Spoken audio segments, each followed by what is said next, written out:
When I was about 12, my great-uncle John came from Ukraine to visit us in Canada. He had a lot of stories, but this was the one that stood out. In the late 60s, John was traveling by train from his village to another to visit family.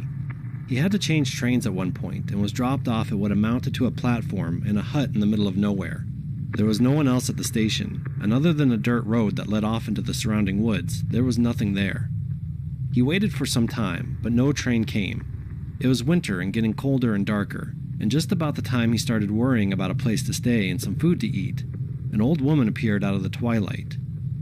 She asked if he was waiting for such and such a train, and when he said he was, she said it wouldn't be along until the following day. She asked if he needed a bed for the night and offered him a meal and room at her house, which she said was about an hour's walk from the station. Lodging with locals was more or less the standard when traveling in this part of the USSR, and Great-Uncle John wasn't looking forward to a hungry night on a cold platform, so he was glad to accept her offer. He took his suitcase and they set off together down the dark road into the forest. It was more than an hour away, more like 2, and by the time they arrived at the woman's small 2-story house, John was tired and hungry. They went inside and the woman lit some oil lamps and warmed some borscht for them.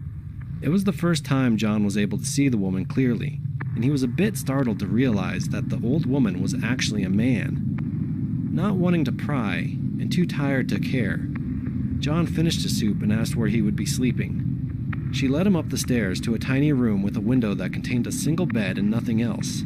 He thanked her, they said goodnight, and she closed the door. Then she locked it, leaving him in the dark. Somewhat creeped out by this, John called to her, but she didn't answer, and he heard nothing else. Figuring he would deal with it in the morning, and that she'd probably done it by mistake, John set his suitcase down and laid on the bed, deciding to make the best of it and get some sleep. Before he could fall asleep, though, he felt the urge to pee and got out of bed, hoping to find a chamber pot or something he could pee in. He got onto his hands and knees and began to feel under the bed in the darkness, thinking that's where the pot would be if there was one. Instead, he found a body. "Nope," Great-Uncle John said, and went right to the window to see if he could exit the room that way. It was nailed shut. He knew that if he remained in the room, he was probably a dead man. But if he broke the window and tried to get out that way, there was a good chance that the old woman, and who knows who else was there, would hear him and come into the room before he could get away. So he did the only thing he could do. He pulled the body from under the bed, heaved it onto the mattress, and covered it with a blanket. Then he got under the bed and waited. Sure enough, about an hour later, he heard footsteps coming slowly up the stairs and then toward the room. The lock clicked and the knob turned slowly. In the gloom, John saw someone move toward the bed. Then he heard several terrific and sickening thuds. The person had bashed the body on the head with a large crowbar, which they then dropped onto the floor right in front of John. There was silence, then the person went out of the room and the door was shut again. The footsteps went down the stairs, and then there was silence again. John moved out from under the bed, took the crowbar, and was able to slowly pry the window open. He didn't say, but I imagine he was shitting bricks the entire time. When the window was up, he threw his suitcase out, then dove through himself, not caring what was below him, only worried about what was behind.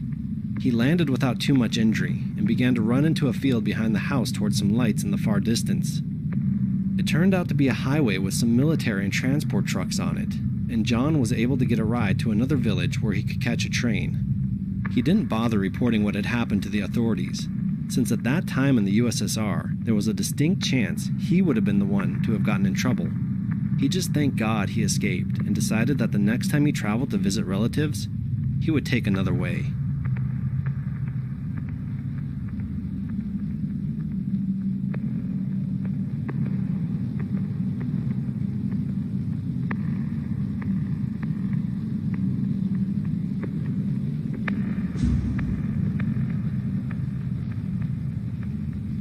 This actually happened to my best friend and I 6 years ago, and to this day it sends chills up my spine. In our early teen years, Will and I were more than adventurous. Both of our mothers were teachers at our school, and being a part of a teacher's kid is that after the last bell rings on your last day, it's not summer.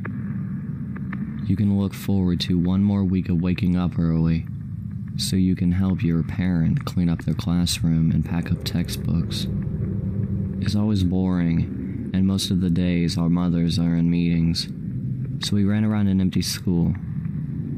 I remember vividly that it was a Friday, the last day before we could experience our summertime freedom. And Will's older sister, Stephanie, had also came to pack up her mother's classroom. The three of us had been playing manhunt while our moms were in meetings. Will told us that he wanted to smoke. We were 15, and Stephanie was 17. But they had been smoking for a few years. I'm a daughter of a lifetime smoker, so I opted out. We walked to the adjacent middle school football field, then past an open fence and into a wooded clearing. That was the usual hangout for kids who were skipping school. I need to interject the story to tell you that I'm from Florida, and rural Florida is nothing like the postcards and tan beauties and flamingo skyscrapers.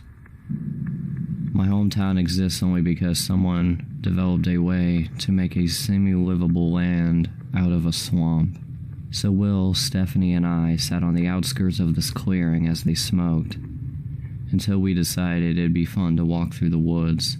Will swore that there was a river that we could go swimming in. We walked for about 15 minutes, and that's when I realized we hadn't considered finding our way back. None of us thought about leaving a trail. I took out my phone to call my mother, but there was no signal. I suggested that we go back, that we hadn't told anybody where we were, and it was getting into that mid-afternoon thunderstorm time.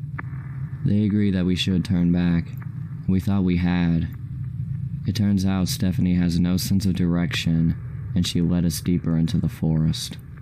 We were walking for about 30 minutes when we realized how lost we were. Nothing looked familiar, but everything did.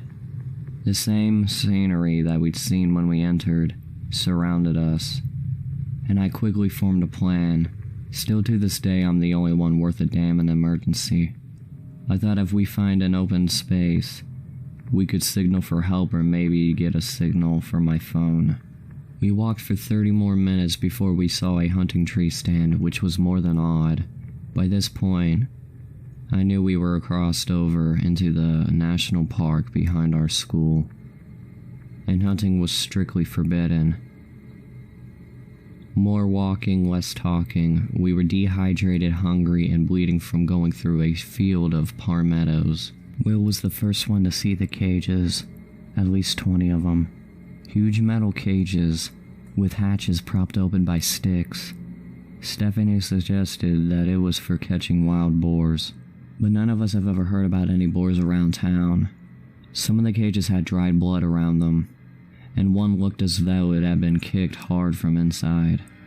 The entire time we were lost, Will had been trying to call his dad. No signal, so no luck. My flip-flop broke, so I was barefooted and bleeding pretty badly from a palmetto. We needed to take a break and sat on a log for a while. Will went around holding his Nokia razor up in the air, trying to get a signal. He left our side for 10 minutes when I heard him scream. Stephanie and I sprinted towards the direction of the scream, but froze when we saw two men. One was about 60, with white blonde hair that hung down to his shoulders, and a weathered, beaten face.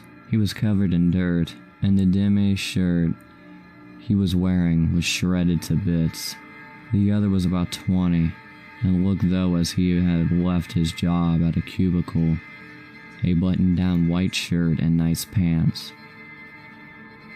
Neither were wearing shoes, and they were both crouching.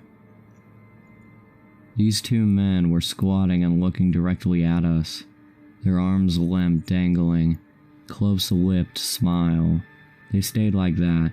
It felt like an hour before my body's fight or flight kicked in, and I guess mine chose fight.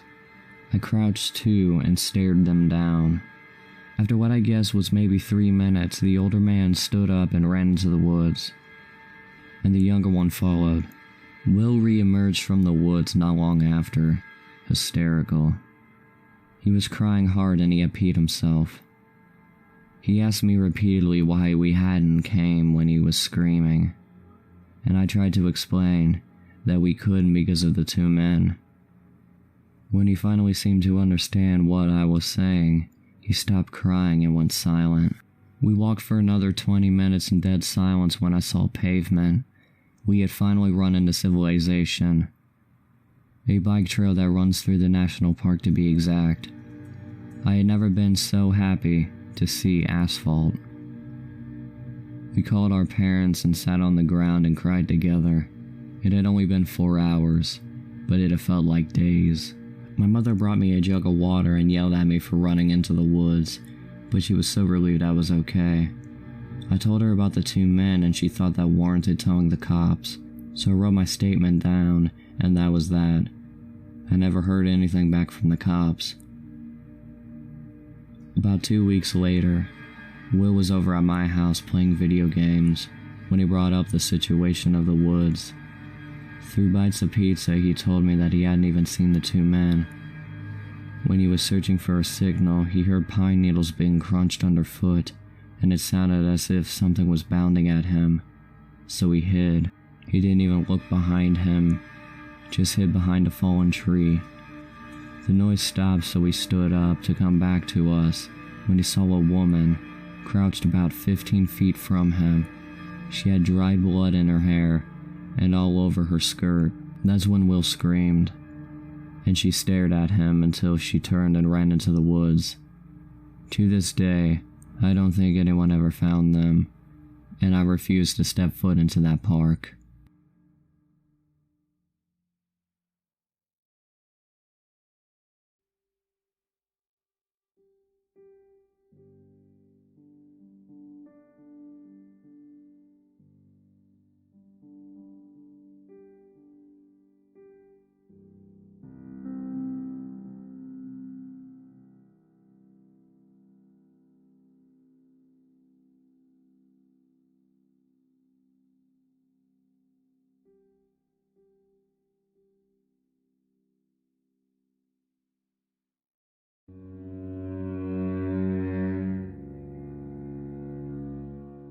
Disturbing Subscriber Submitted Stories Part 5.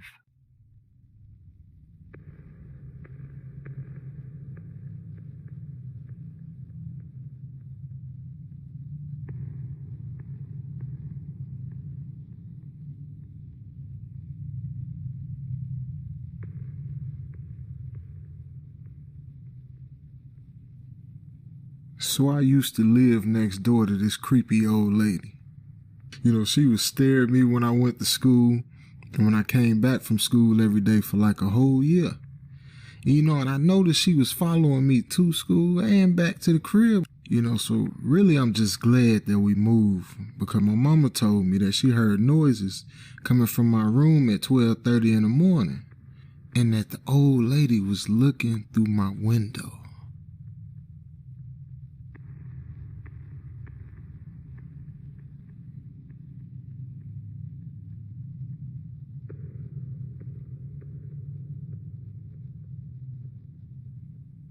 I encountered my first stalker when I was in 5th grade. His name was John. He followed me everywhere. I even spotted him peeking out behind the trees in the playground. He asked me out and I told him no, but every day he confessed his love for me, and it really got weird and creepy. I'm just glad he moved away before the next school year.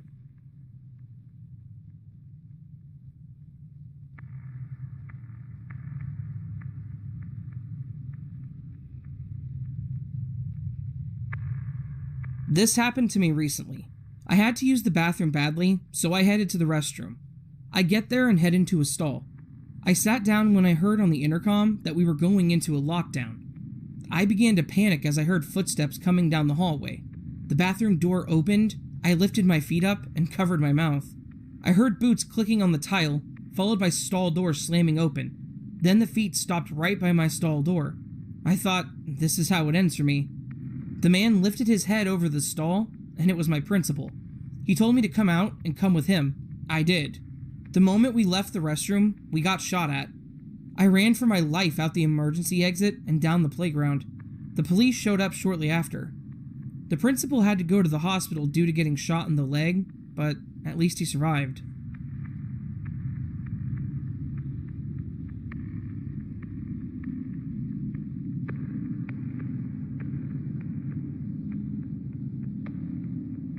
I'll never forget the time me and my friends were playing hide and seek in the schoolyard, when an elderly man approached my friend Tom, asking him if the bugs were biting, and he just looked at the old man dumbfounded.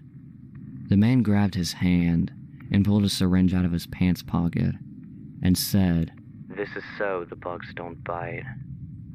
I yanked my friend's hand back and we all began to run.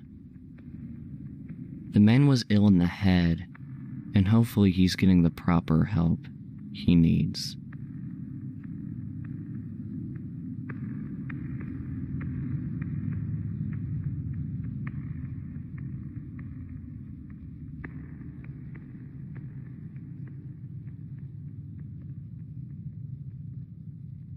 It was the last day of school.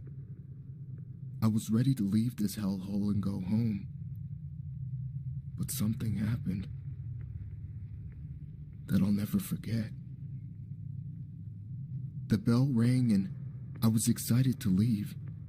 I ran to my locker, grabbed up all my things and shoved them into my backpack. Then I began to rush down the stairs.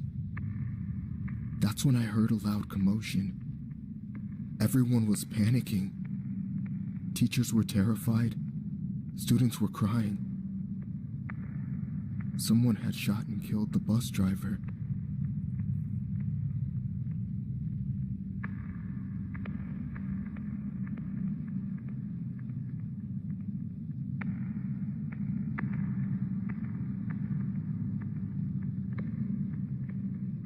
My brother and I were hanging out down in the den when all of a sudden the power went out.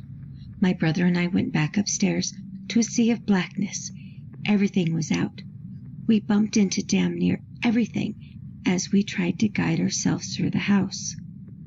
When we reached the light, our front door was standing wide open. We found the breaker and switched it on. Nothing was missing from the house, but it seems a break-in got busted when they realized someone was home.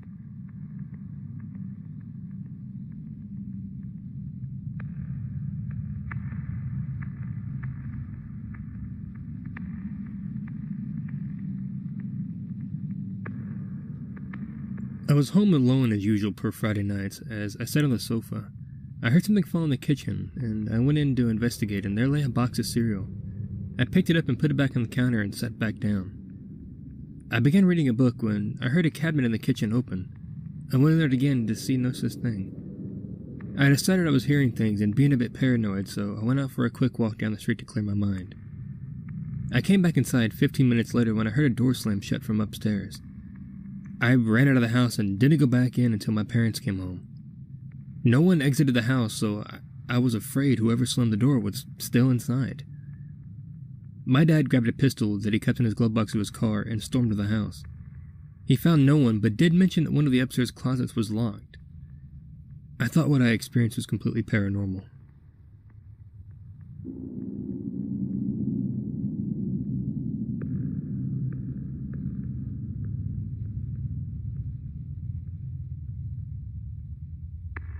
This happened nearly 5 years ago. I was staying the night with my friend Julie at her house. Well, because her house was 10 times as big and better than mine.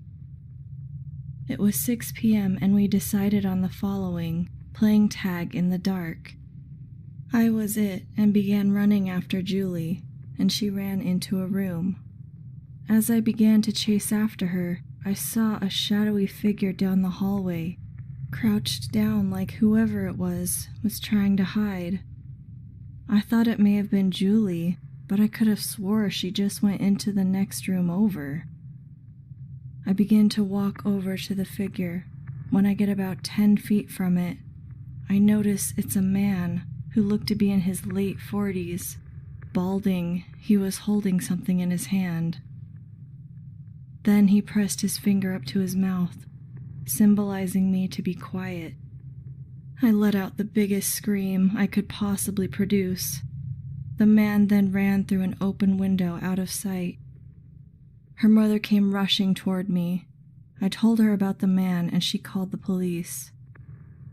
The man was up in a tree in our backyard. He didn't even try to get away. So that's my story, and why I no longer stay at her house for sleepovers. I make her come over to my house now.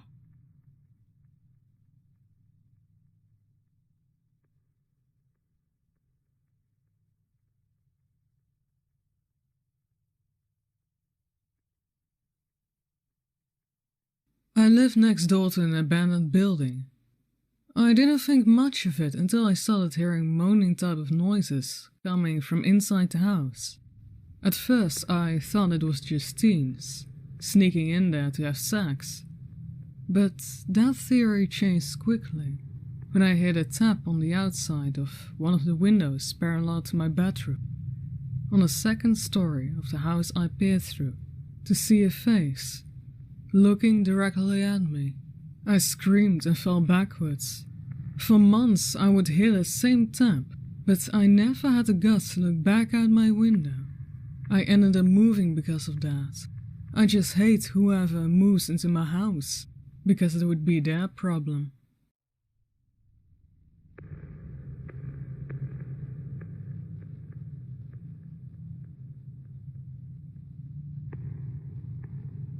This story took place 3 months ago. I had just started seeing my significant other late at night in the park, about a mile away from each other's house. It was nice. I would always see her at 2:30, and would part ways around 4. I began walking home after seeing her. I was high on life. Nothing could be better. Nothing could bring me down. I turned on some jams and started power walking. I was nearly home when I spotted a man in a suit holding a briefcase. I tried not to stare. I began walking faster, until the man stopped me. Well, he didn't hold out his hand or grab me. He just spoke. And it's a human's instinct. When someone talks to you, you stop. Oh, hi. I need help finding a yellow brick house with a gold mailbox in front of it. Can you help me? I'm sorry, dude. I never heard of that house. I began to walk past him when he repeated himself in the same tone. He then started slowly pursuing me. I ran, but he kept at the same speed. I no longer see my significant other in that park so late at night anymore.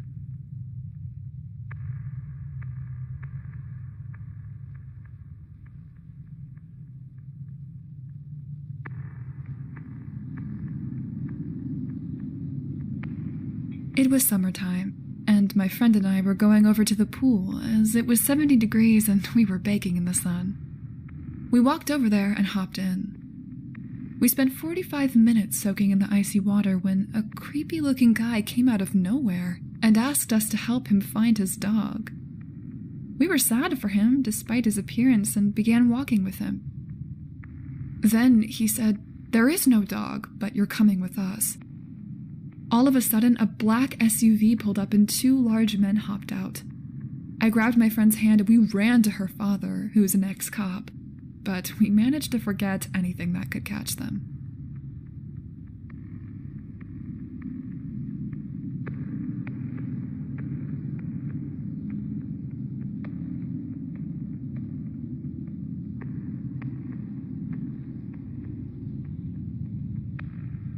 When I was younger, I used to enjoy sprinting down this running trail 5 minutes from my house, which sprained my ankle in that era. Anyways, one day, no one was on the trail except for me. It was damp from previous rain and I could hear the thunderous roar in the distance. I began jogging when out of nowhere a man jumps out of the shrubbery and pointed a gun at me. Let's just say I nearly shit my pants there. He then muttered, "I need money. Just give me money." I threw my wallet at him and ran for my life. the opposite way. Back to my house. It began to rain again. I slipped multiple times in that getaway. Joke's on him. I wasn't carrying any cash.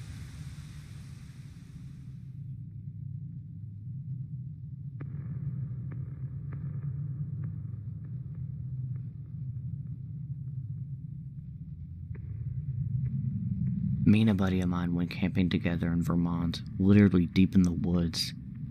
We went hiking during the day, and come nightfall, we got blackout drunk around a bonfire. Come day 2, we began to hear strange noises from outside our tent, like a rustling noise. Day 3, the noises sounded closer. So my buddy shot his rifle into the darkness of the forest. We heard a loud voice say, it echoed through the woods. Us not knowing what to do, we began sprinting blindly into the woods. Daybreak came, and we went back to grab our things, still hesitant. Our camping gear was trampled, and our bags were gone. We didn't phone the police. I feel stupid for not. But I never go camping deep in the woods again. And I can assure you, that's a fact.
Me and a few of my buddies were camping deep in a forest in Oregon.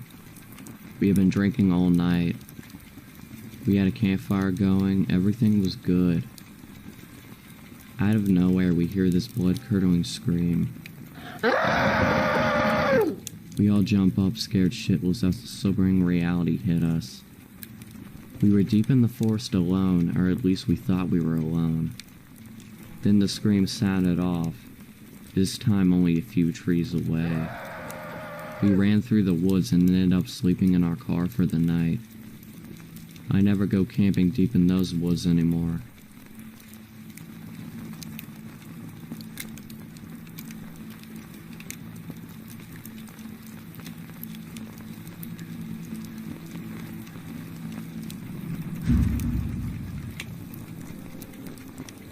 I love camping. Anytime my friends and I came home from college, we would load up our coolers with beers, grab some gear, and go screw around outside. Unfortunately, when I was actually at school, none of my sorority sisters or other friends ever wanted to go with me, so I often suffered withdrawals from camping. One day the weather was way too nice to waste, so I grabbed some of my gear, hopped in a car I borrowed from a buddy, and drove to a spot that was secluded yet within safe distance to civilization that I could run to and get help. Camping also creeps me out sometimes, but that creepy feeling is also somewhat of a plus for me. It's the same reason that people read these stories. It's fun to be scared. So I make a little camp and get a fire going. I hadn't brought all that much to eat, but I was enjoying myself, reading and looking around the area, that sort of thing. I got the feeling I was being watched, and I stopped dead in my tracks. I heard a twig crunch over to my right, then see a doe bolt from 100 feet or so in front of me. I laughed to myself and went back to the camp with my arm full of wood that I had gathered. I kept freaking myself out hearing noises just outside of the ring of the light casted by the fire. I always get inside my head, so I shrugged it off and kept whittling at a stick I had been messing with. Around 1, I decided to go into my tent and snuff out a lantern. I had been slamming beers in the most unladylike fashion and smoking cheap cigars. Another reason I like camping. I can act however I want, so I passed out relatively quick. About 2 a.m., I start hearing footsteps. They sound pretty light and sort of timed. I think to myself that it's a deer or another animal, more likely a raccoon because I had probably left some food out. I'm still on guard though. About 30 minutes of sleeping with one eye open, I hear a rubbing noise, and the tent fabric is being pushed in a bit. I don't know how I didn't shit my sleeping bag, but I just sat there, paralyzed with my kabar in one hand. I desperately wanted to thrust a knife through the tent fabric, but I was still holding out hope that it was just my buddies from a frat joking with me. And then, as suddenly as it begun, it all stopped. I was starting to feel slightly more secure because daylight would be coming in about 2 or 3 hours. But I sure as shit wasn't going to sleep. All of a sudden, about 4 o'clock, I realized I should put my boots on so if anything did happen, I would be ready. After having stayed up and keeping on alert a little while longer, my friend's car alarm goes off, blaring. I freak the fuck out and run out of the tent. I got about 2 steps before something grabbed me around my mouth. I opened my mouth to scream, but instead the person's pinky slips between my teeth. I've heard that people can perform superhuman feats when they have huge adrenaline rushes. In my case, I just clamped down, and there's no way to say this without sounding ridiculous. His finger popped off. He screamed, pulled his hand away, with a missing digit falling to the ground. He took off running down the hill I was camping on. I must have looked ridiculous to the people's house that I ran to. A little sorority girl in a wife-beater, boxers, and steel-toe boots. I also had some blood that had oozed out of my lips, not from the finger, but because I had also managed to take a pretty good chunk out of my lip as well. I told them what had happened. They called the police, got me some real clothing. When the cops got there, they went to check it out, and when they came back, it was light out. They brought me back so I could see my friend's car, and what I saw just made me more scared. Right next to the tent was a red gas can. He could have just lit me on fire earlier. The finger was also gone, suggesting he had come back. The kicker is they never caught the guy. Somewhere out there is a man sitting down to dinner, maybe alone, maybe with a wife, and a couple of kids, and he's missing his right pinky.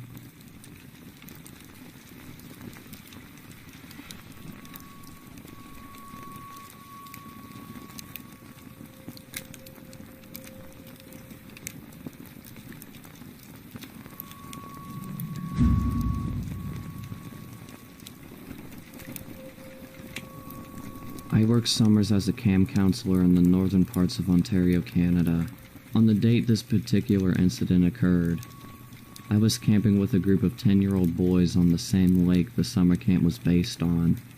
So like a routine camping trip, we canoed out to the site and set up our tents. Me and my co-counselor Mike take turns supervising the kids while they swam, build forts, and play games. We cook some food over the fire, sit around and tell stories, cook s'mores, the typical Canadian camping experience. Around 9:30-ish, I tell the kids it's time for bed, and they head into their tents, which was positioned a small walk away from the shoreline but still in the line of sight from where we had the fire pit. So the kids had gone to bed, and me and Mike are shooting the shit by the water, smoking a cigarette, just basically hanging out before we decided to head out into the tent and call it a night as well. What happened next still troubles me to this day, and remains my go-to scary campfire story. We were both gazing into the pitch-black night water. when we saw a small light approaching us slowly and slightly above the water level.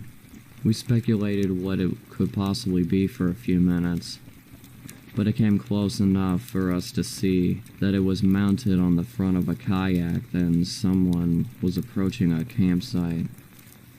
Now it is important to note that as the camp counselor part of our training goes, Ober had to deal with a stranger encounter in an environment where we are responsible for a group of kids on public property. I was prepared to give the mysterious paddler the typical speech about how we are camping with a group from a recognized organization, and we would respectfully ask that they move to another campsite. However, this person's appearance shook me to the bone as the light drew near. Paddling this kayak was a woman who looked to be in her 60s. She had incredibly long wisp of gray hair that was trailing in the water.